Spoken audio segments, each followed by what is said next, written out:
Nichukue nafasi hii kuwashukuru wale wote ambao walichangia michango, hasa kanisa la Vuka Yordani na wanavuka Yordani walioko nje ya kanisa hili. Wengine wako mikoani, wengine wako nje ya nchi, waliofanikisha michango yao au sadaka zao kwa ajili ya kufanikisha mkutano wa Burundi. Kwa hiyo Mungu mwema awabariki sana sana sana kwa utumishi wenu.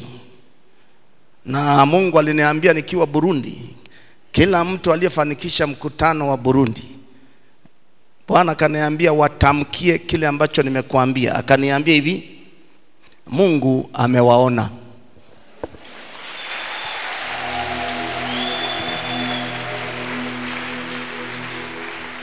Mahali popote Mungu amekuona.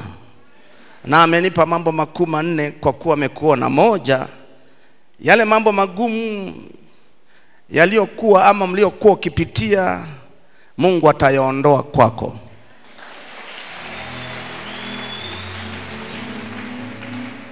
Namba 2, yale yaliyokuwa hayawezekani kwenye maisha yako, Mungu akaniambia naenda kuyafanya kwa wepesi. Namba 3, Mungu anaenda kukumbuka vizazi vyenu ama kizazi chako.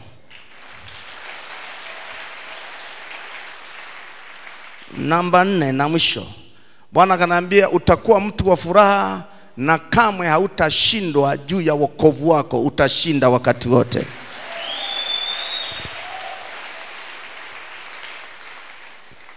Na wale ambao wametoka pamoja na mimi hapa Vuka Yordani kufuatilia kila wakati kwenye huduma, hasa hata Burundi, mema mtayaona kwenye maisha yenu.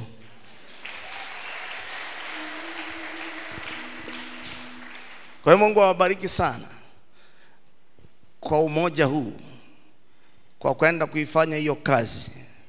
Na maneno haya ninayosema hapa niliyasema Burundi siku ya mwisho, ambao Mungu amesema amewaona wale wote ambao wamefanya kazi pamoja na mimi. Amewaona. Nenda rudia ile klipu, sikiliza na haya, utakuta yale yale. Sababu hata asubuhi leo alikuwa ananikumbusha hayo. Pe Yesu makofi kabisa.